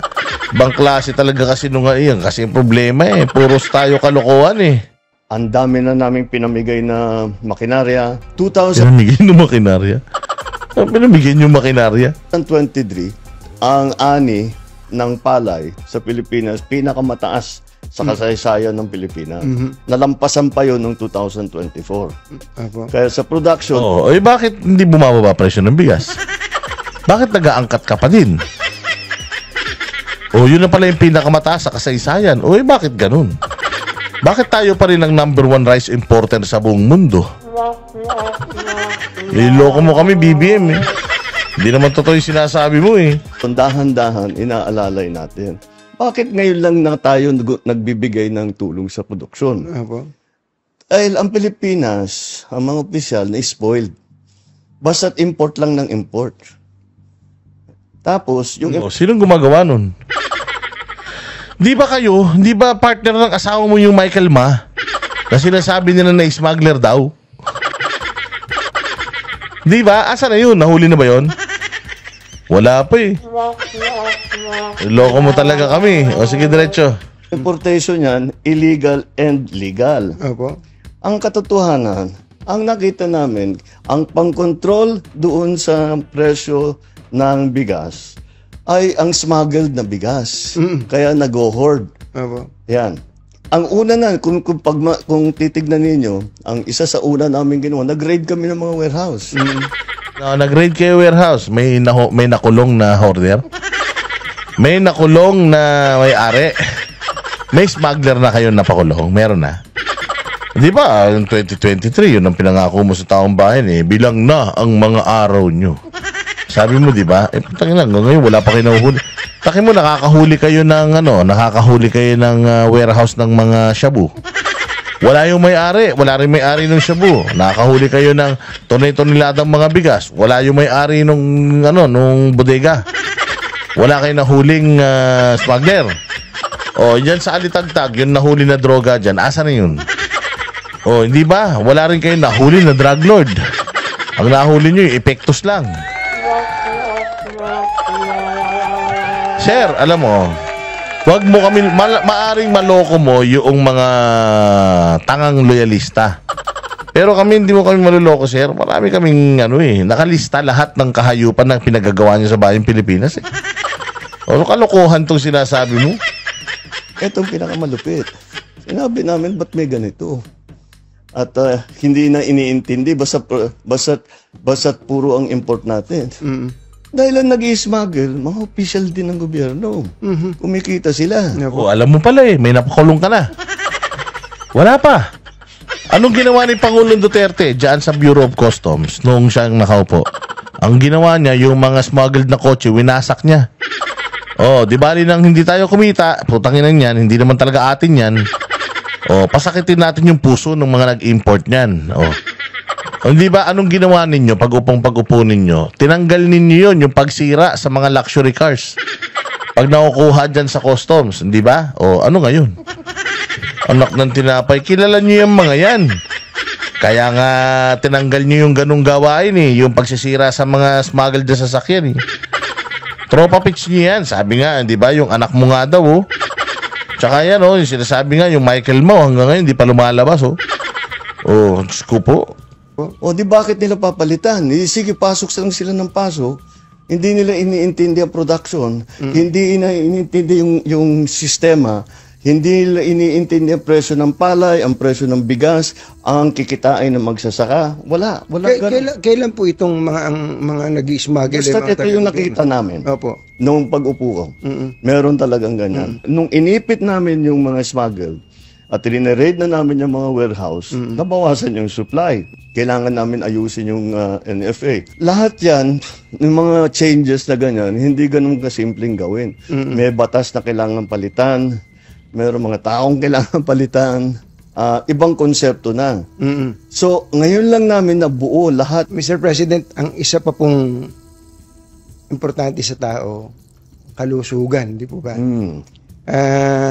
Meron naman ng kung anong nahihingi ang mga tao, pero pagpunta nyo sa ospital, lalo sa public hospital, ang hahaba pa rin ng pila. Yun ang problema. Hindi po ba haba ng pila? Tapos yung mga tao, parang hindi pa rin nila alam na meron palang mga programa ang gobyerno tungkol sa ganito. Number 1 po dyan, yung tungkol sa PhilHealth. Ano ba pwede natin gawin sa PhilHealth para wala na talaga halos babayaran ng mga tao sa na ospital? Malapit na tayo doon. Opo. Malapit na tayo doon. Nabanggit mo na rin yung mga pila. Utang na, doon ako natawa Doon talaga ako natawa na malapit na daw tayo. Malapit na daw tayo mga bossing doon sa wala nang babayaran na hospital bills. Tangin na paano yan? Binawasan nyo nga. Binawasan nyo yung sa health, sa kalusugan Kinukuha nyo nga yung pera ng PhilHealth Paanong malapit na tayo dyan? Ganyan-ganyan din sinabi mo. Malapit na tayo sa 20 pesos ng kilo ng bigas Pero hanggang ngayon wala pa. Merong nangyari pero artificial. Isang araw lang nawala na. Tapos ito sinasabi mo ganyan, BBM. Ano ka ba? Hindi naman kami tanga. Malapit na daw tayo dun. Sabi ko wala talaga to. Bulero talaga tong tao na to. Sagad sa kasinungalingan. Malapit na tayo sa walang babayaran. O baka malapit na tayo sa wala nang ospital na magkikita sa PhilHealth dahil sa laki ng utang nila. O baka mangyari yun. Diyos ko po, kawawa ang mga naguhulog. Mantakin mo, pera ng taong bayan. Hindi lang basta taong bayan, ang working class o class C, class CBA. Oo. Walang Diyo na yan. Kami naguhulog ng PhilHealth na yan. Tapos putsang nakakangkongin nyo lang. Tapos sasabihin mo malapit na tayo doon. Gaano kalapit? Sinungaling ka talaga. Nakapunta na ako sa ospital, 200 ng tao nakahilera. Grabe, dalawang oras bago nila maibigay yung papeles nila. Digitalization lang ang sagot dyan. Dahil pinaparami talaga natin ang member, pinaparami na talaga yung binibigyan ng benepisyo. Hindi na pwedeng kinakamay. Kailangan talaga nasa computer na Kaya yun ang unang ginagawa nitong si Dr. Mercado na namumuno ng PhilHealth. Ay inaayos niya na mabuti yun. Pangalawa, dumalaki ang benepisyo na binibigay ng PhilHealth mula noong 2022 at mas malaki na ang ibinabayad. Pero bakit nyo kinuha yung pera ng PhilHealth? Yun ang tanong dun. Kayo talaga Sige, pakinggan pa natin yung mga pambobola nito. Mas marami ng serbisyo. Nandungkot nga ako, may nakita akong survey. Opo. Tungkol sa PhilHealth. Sabi niya, sana yung presidente ang PhilHealth ay tugunan na nila yung top 10 diseases or sicknesses in the country. Opo. Alam mo kung bakit ako nalungkot? Bakit po? Ginagawa na namin. Hindi lang alam ng tao. Kaya na sinabi mo. Opo, hindi na. Ginagawa na namin yun. Oo. Pero patuloy, kung titignan talaga, pag-aralan. Mr. President, nasaan ho yung pagkukulang? Andyan na pala yung programa. Bakit hindi alam ng tao? Yun ang problema din. Siguro naging problema namin. Yun, kasi wala eh. Wala talaga eh. Nandiyan na pala eh. Bakit hindi alam ng tao? Kasi wala. Siya lang nakakaalam na meron. Akala niya meron, pero wala talaga. Sabi ko nga sa iyo, di ba, pag tinanong mo to, maganda Pilipinas? Oo, maganda Pilipinas. Gutom ang mga tao? Hindi gutom mga... Yun sa KOJC, may baril? Walang baril. Walang human rights violation doon. Kailan to sa isip nito meron, pero wala talaga. Kaya naman, pinapanood to ng mga taga-ahensya ng gobyerno. Sinasabi nito ni Sir. Wala naman talagang ganun. Dahil yung tao, kasama na rin yata sa analysis dito sa eleksyon, Opo. hindi alam ng tao yung ginagawa na. Opo. Nagugulat sila kung minsan pag sinasabi namin, eto pwede na kayo dito, meron kayong ganito, meron kayong pwedeng benepisyong ganito. Hindi nila alam na na pwede silang mag-claim ng ganon. Halimbawa, tinignan namin ng isang araw, dialysis. Sabi ko, ba't di natin pwedeng libre? Libre lahat. Kasi may binabayad pa yung nagda-dialysis eh. Tama po. Paano gagawin yan? So, tinitignan namin yung numero. Kung ano yung pondo ng PhilHealth, para diyan, ano ba ang pwede nating ibigay? Sa cancer, milyon-milyon na ang binibigay nating tulong. Yung mga... bakit hindi binabalita ni Claire Castro yan? Ba't kailangan pa dito sa podcast ni Katon Ying? Tsaka bakit wala kayong table? Wala. Sana may presentation kayo para malaman natin talaga mang accurate yan. Totoo. Ang daling sabihin yan eh. Napakadaling sabihin. Ako nga kaya ko sabihin ngayon, nag-i-snow dito sa Pilipinas eh. At ang Pilipinas ang pinakamagandang bansa sa buong mundo. Ang dali-daling sabihin nun. Ang tanong, anong patunay natin tungkol doon? Diyan sa mga sinasabi mo, meron ba tayong prueba? Di ba? Baka mamaya, tanongin na naman kayo para kay si Garcia nung una. Ang galing-galing nung makina. Nung natapos na yung eleksyon, biglang meron palang downside. O hindi ba ganyan kayo eh? Kasi na pa maniniwala sa iyo, Bongbong. Inuknukan ka na sinungaling. Yung mga buntis, yung mga common. Hindi na natin dadalhin pa sa ospital yon. Kaya nagbukas tayo ng Bukas Centers. Ang Bukas Centers, yung bagong urgent care ambulatory services. Opo. Yun ang Bukas Center. 24/7 yan. Hindi nagsasara. At yan, yung mga simpleng bagay. Para hindi na kailangan pumunta sa malalaking ospital. Habang pinakikinggan ko po kayo, halimbawa, yung nabanggit nyo yung parang digitalization, para mabawasan ng pila. Ako meron po akong isang naisip, baka lang pwede nyo consider. Sige. Para matigil tong pila-pila na yan. Kasi nga, nakakalungkot na. Buti pa si Katon Ying. Merong input eh. Sige. Talaga. Old style ang ginagawa eh. Opo. Yun na nga, kamay. Opo. Kaya... digitalization, wala kwenta. Stamp. Anong next? Bumalik ka. Kailangan mong puntahan yung isang opisina. Uuwi yun, babalik na naman doon. Isang linggo yun. Hindi mo naman pwedeng iwanan yung bata. Opo. Sino mag-aalaga? Sino magluluto ng yan yung Malasakit Center. Yung ginawa ni Senator Bongo.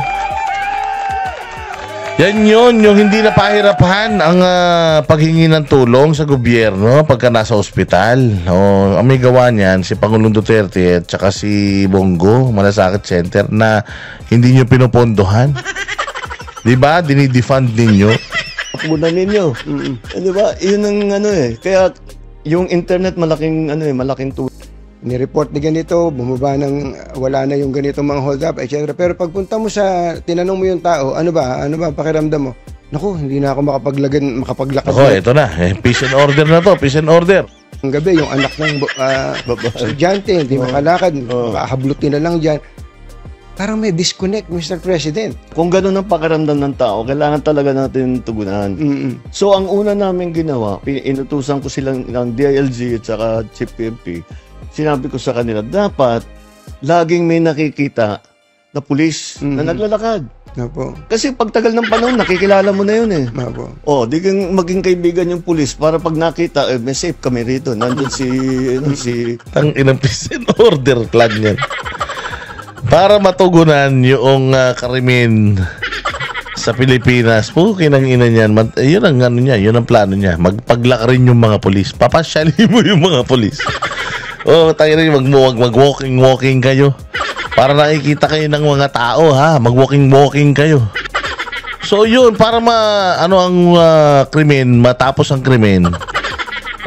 Kailangan daw yung mga pulis maglakad-lakad at maging kaibigan. Ay, naku, Diyos ko po. Sir, hindi pa pwedeng. Kaya sinabihan ko yung PNP na bukod sa police visibility, talagang yung crackdown against crime, kailangan talaga seryosohin natin, asikasuhin natin. Kung maganda na sa tingin ng PNP yung ginagawa nila, hindi pa masaya ang tao, kaya kailangan pa nating ituloy-tuloy, mas igtingan pa natin yung ating pagbabantay. Putang inasan ka, parang nasa batibot ka nanonood eh. Ang solusyon natin para dyan sa mga krimen na yan, kinausap ko sila, yung mga pulis, paglakarin, tapos kaibiganin yung mga tao. Ay, nako, putang ina, si Bongbong parang, akala mo barangay yung pinamumunuan eh. Putang ina, pinamumunuan na ito Pilipinas eh. Tapos ganito, putya yan, paglalakarin mo yung mga pulis para maging peaceful sa mga lugar. Anak ng tinapay, dagdagan natin yung intelligence budget nila para mas makahuli pa sila ng madaming drug lords, madaming pusher, madaming mga kidnap for ransom, madaming mga gun for hire. Talagang kailangan magbuo ng task force para sa ganito, sa ganyan. Ganun ang dapat gawin. Tangina, anong magagawa pag lakarin mo lahat ng pulis sa buong Pilipinas? Mapapagod lang ang mga yan. Pag wala na doon yung mga pulis, magnanakaw na naman yung mga magnanakaw na yan. Ano ka ba naman, Bongbong, kung ano-anong iniisip mo? Si Sergeant ganito ganyan eh. Kailangan ang pakiramdam ng tao, laging may pulis dito. Opo. Pag may pumutok dito, may tatakbo na yan, wala pang 5 minutes, may tatakbo na rito dyan. Na tinatanong ko. Baka tatakbo palayo. Pag may pumutok na ganyan, mas nauuna pa yung mga chismosa kaysa sa mga pulis. Pag lumilindol nga, mas nauuna pa mag-selfie yung mga tao kaysa lumabas ng bahay. Naman tong Bongbong mga solusyon mo pa grade 1 eh. Ano yung nangyari dito? Yun ang dapat na mangyari. Police visibility. Tapos yung mga patrol cars nila, di ba dapat nandid yan lagi para, actually kahit walang police means. Ano yung usapan nila para silang mga Tayo na para silang mga tanga, no? Parang hindi sila nagpapatakbo ng bansa. Akala mo subdivision lang yung pinag-uusapan nila. Kailangan police visibility, no?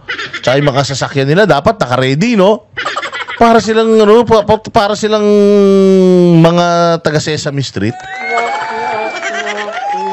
Nagkwentuhan to. Ay, nako. Alam mo, Bongbong, dapat kinuha mo na lang mag-podcast kami, Banateros, para putangin na talagang diretso tayo sa issue. Anak ng tokla ito si, hindi ba, no? Tama, no? Dapat yung kotse nila, naka-start na. Para naka-ready, no? Yan, anong klaseng, anong klaseng peace and order, yan? Policy yan? Anak ng tinapay. Paglakarin yung mga police visibility. Ang tagal na ng police visibility. Ang panahon ni Pangulong Duterte, putang ina, kaliwat kanan ang mga checkpoint. Ngayong panahon nyo, nawala yung mga checkpoint. Minsan pag may patrol car deterrent na rin sa krimen eh. Tapos pangalawa pa doon ay yung ating emergency calling. Di ba meron tayong iba-iba eh. Bawat bayan 119 119, 911, 999 kung ano-ano. Gagawin namin isa. 666 yung number mo, number of beast. Walang iya kayo. Yung pong drug situation. I'm sure nakarating na rin po sa inyo ngayon na may mga barangay dyan na bumalik na naman yung mga gumagamit, tapos yung ibang mga pusher na mga small time lang naman pero nandiyan na naman daw po. Ano bang gusto nyong gawin dyan? Kaya ang gusto namin gawin dyan, pareho na naman dun sa sinatawag ko yung maliliit versus yung maliliit na project. Dahil ang pinanteriya namin, kung saan pumapasok. Mhm. Kaya kung makita mo, yung nahuli namin na shabu, napakalaki na, laking tonelada as compared sa mga nakaraang panahon. Opo. So, malaki talagang nahuhuli namin. Malaki na uhuli nyo ngayon. Alam mo kung bakit? Ang luwag eh. Nakapasok na naman, kaya may malaki. Noon halos walang mahuli.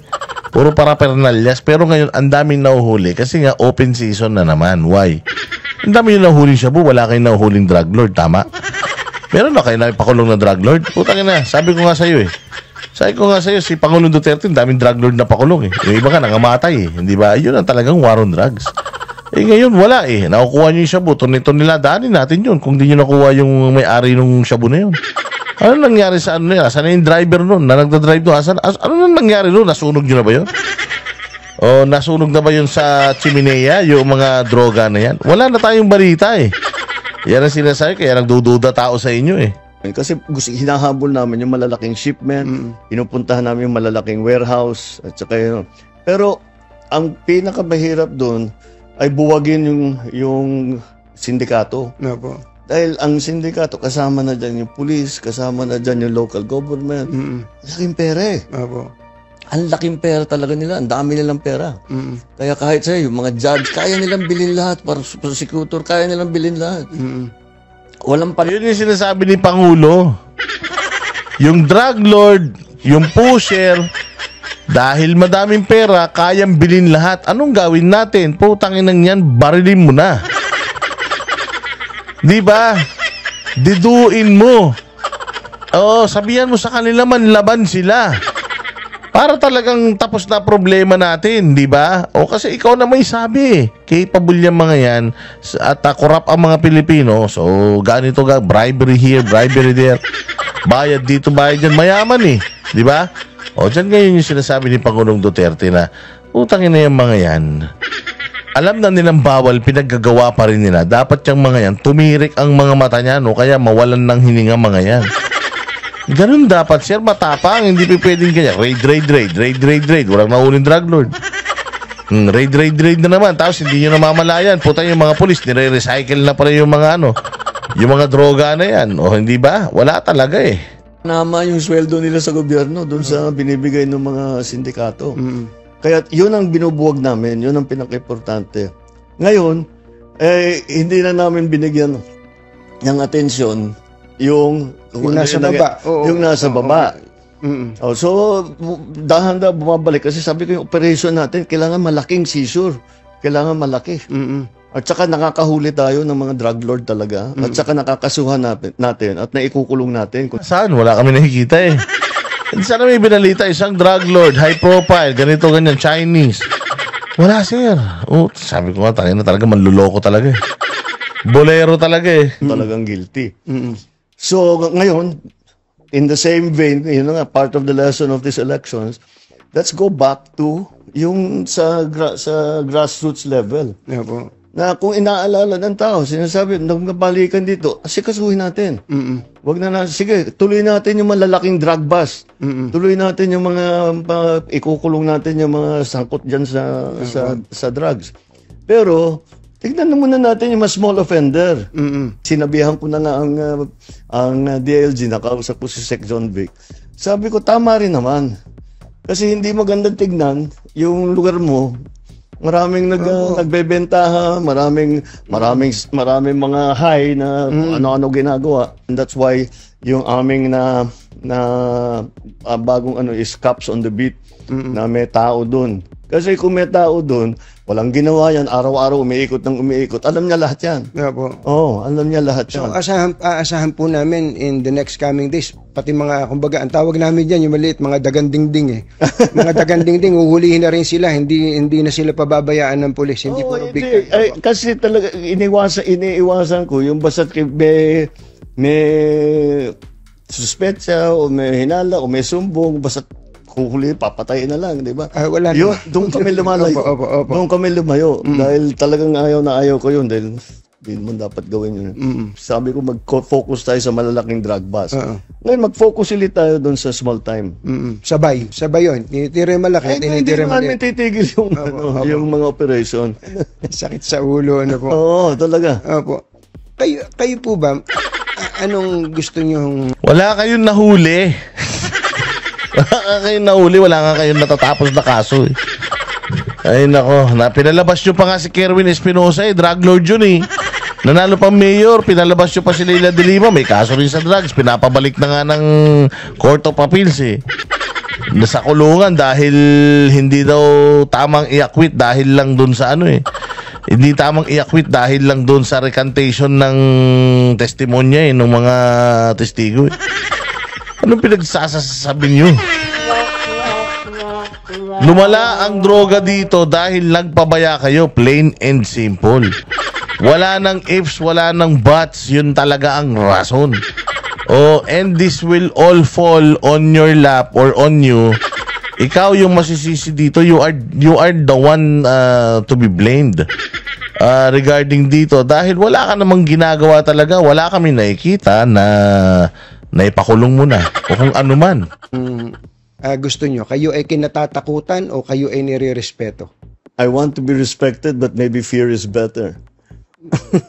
Considering our current situation, ano ba? Yeah. Kaya ako po tinanong yun, kasi I'm sure naririnig nyo naman yung mga usapin ng mga katiwalian, kung saan-saan, sa ibang ahensya ng gobyerno, ibang sangay ng gobyerno.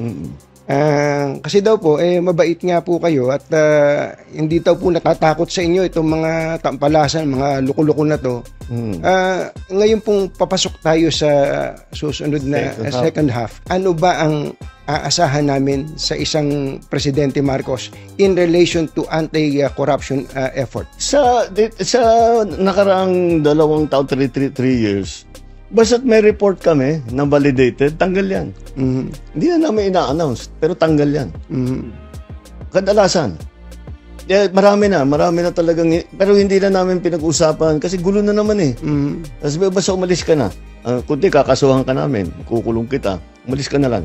Marami na rin. Pero sir, ang laging sinasabi, I am resigning due to health reason. Parang binibigyan nyo pa ng graceful exit eh. Hindi tuloy natatakot yung iba na gumawa eh. Pero ang gagawin natin, performance review. Maganda naman ang takbo, pero performance review. Para ito yung target natin. Ngayon pa lang naisip.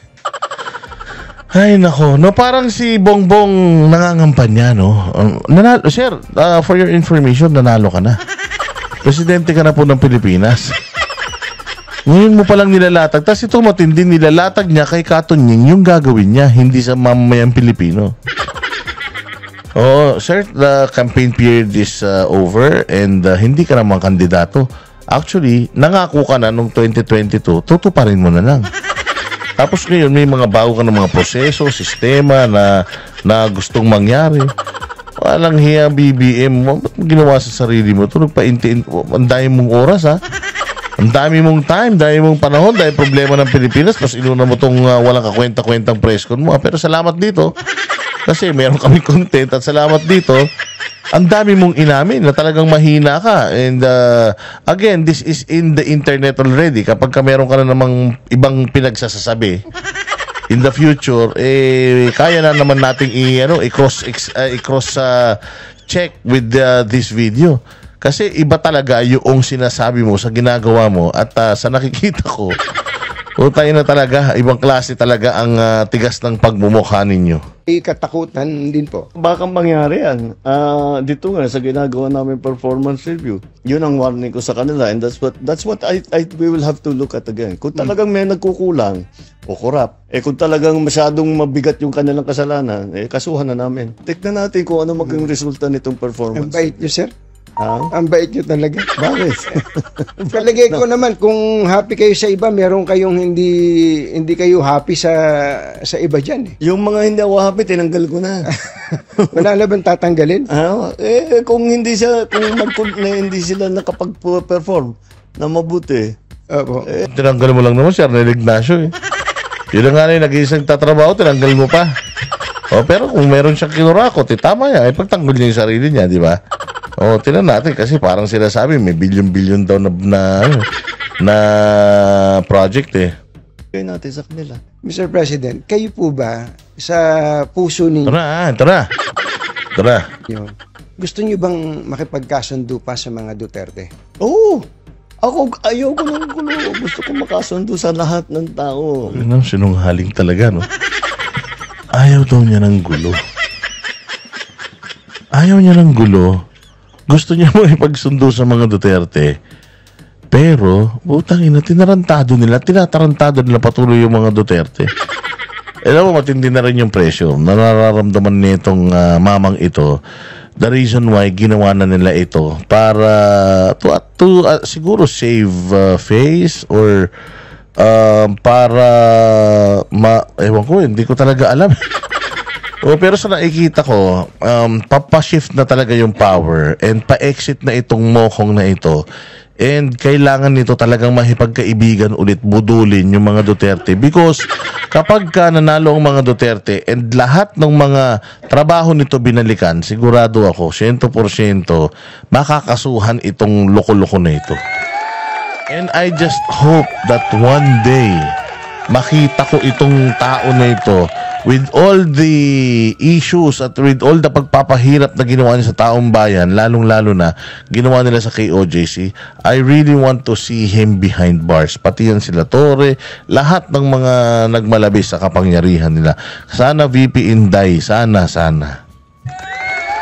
Kaya nga makikita mo, wala na. Makikipagbati ka, sir. Kaya mo pa bang pauwiin dito sa Pilipinas si Pangulong Duterte? Pauwiin mo sa Pilipinas si Pangulong Duterte bukas na bukas din. Baka. Total, tanga naman yung mga Pilipino. Baka sakaling may maloko ka.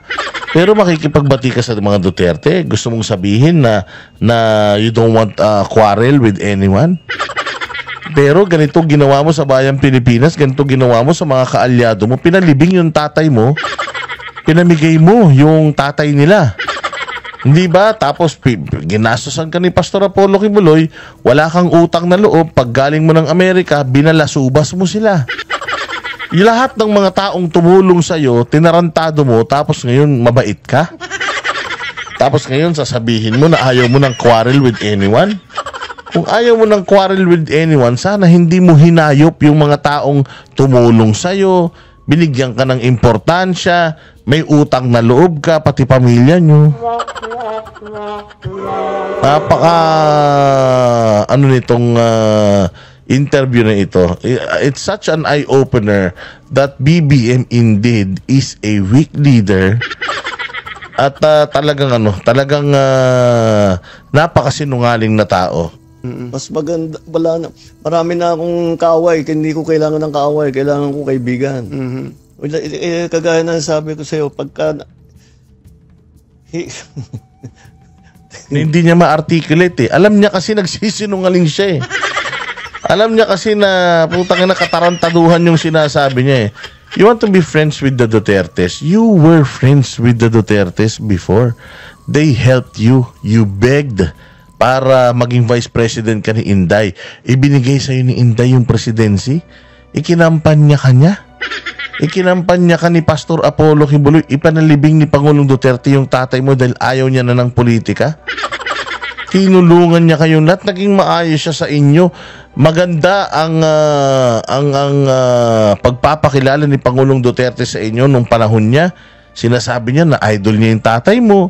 Na ganito, na ganyan. Maganda nung panahon na yun. Tinanggap ng taong bayan yun. Tapos pag-upo mo, ang unang-unan yung tinrabaho, anak niya. Si Pastor Apollo Kibuloy, yung mga properties ni Pastor, tapos itong mga Duterte, pinadala niyo pa si Pangulong Duterte sa dahig. Anong klaseng tao ka? Tapos sasabihin ni Katunying, mabait ka? Ang inan to si Katunying, tanga talaga eh. Mabait to. Hindi ba nagrally nga ang Iglesia ni Cristo nyo dahil hindi siya pabor? Hindi sila pabor sa impeachment. Tapos yung anak pa mismo nito ang nag-push ng impeachment, yung 4th articles of impeachment. Yung 4th impeachment complaint pala yun. Tapos sabihin nyo, mabait ka? Hindi ko. Magko-confess ako dito. Pwede naman po. Para akong pari po nito ngayon na po. Ewan ko, kahit hanggat maaari, ako, ang habol ko, yung stability, peaceful, para magawa namin yung trabaho namin. Kaya ako, laging akong bukas sa ganyan. I'm always open to any approach na alika magtulungan tayo, di ba? Kahit hindi tayo magkasundo sa polisiya, hindi tayo magkasundo, gawin niyo yung trabaho pero wag na tayong nanggugulo. Wag na natin tanggalin natin yung gulo. Parang siya pa yung ginugulo, no? No, parang siya pa yung ginugulo. Tapos ito naman si Katon, yung gustong dilaan yung pisngi niya, no? Walang hiya talaga naman. Awang-awa naman kami sa'yo, BBM. Parang aping-api ka naman. Parang ikaw pa yung inapi, no? Parang ikaw yung inagawan ng tatay. Parang ikaw pa yung kinakawawa. Ngayon, parang ikaw yung may impeachment, kung makapagsalita ka. Okay, no? Parting shot nyo na lang doon po sa mga kababayan natin na siguro ay... But anyways, ayun, at least napag-usapan natin ito at nakikita naman natin mga bossing na nagbabago na ang the tide is changing, ika nga, nagbabago na ang agos at nakikita na natin na unti-unti papunta na tayo sa panibagong yugto ng ating buhay, which is yung kakatapos lang actually in 2025 pero excited talaga yung tao sa 2028. Why? Excited talaga yung tao na mawala itong buwisit na ito, kaya nga sobrang dami ng mga Pilipino na lumabas sa kanilang tahanan para bumoto. Ang problema lang, 18 or 17 million na mga botante yung nasira yung kanilang mga chances na makakast ng boto doon sa mga kandidatong gusto nila, mahal nila, dahil nga dito sa issue ng COMELEC na sana ay mag-manual count na. So ito si Bongbong, makikita pa rin natin na as always, sabi nga ni Winnie Monsod, just look at what he's doing. Do not listen to what he's saying. Because this person is, kumbaga, this person is really known na iba yung ginagawa doon sa sinasabi. Oo, parang pathological na sinungaling ito. At talagang bilib na bilib siya sa kanyang sarili at tingin niya talaga siya pa yung aping-api. O bay, sana nagustuhan nyo itong content na ito. At least naipakita natin. Ako talaga, hindi ako maniniwala sa sang taong sinungaling. Ang taong sinungaling, nature na niyan magsinungaling. Ang taong ahas, nature na niyan manuklaw. Kapag nabudol kayo ulit nitong mokong na to, sabi nga ni Pangulong Duterte, bahala na kayo. Basta ako, nagsabi na sa inyo, wag na kayo maniniwala rito, ganito, ganyan, ganito, ganyan. Pag naniwala pa rin kayo, bahala na kayo. Hindi mabait itong taong to. Hindi nga niya kayang tanggapin lahat ng hindi niya ma-express yung yung kanyang mga pinagagawang kasalanan sa bayang Pilipinas ayan maraming salamat mga bossing, mabuhay kayo. Kita-kita tayo ulit sa susunod na vlog. God bless us all and God bless the Philippines. Magandang gabi.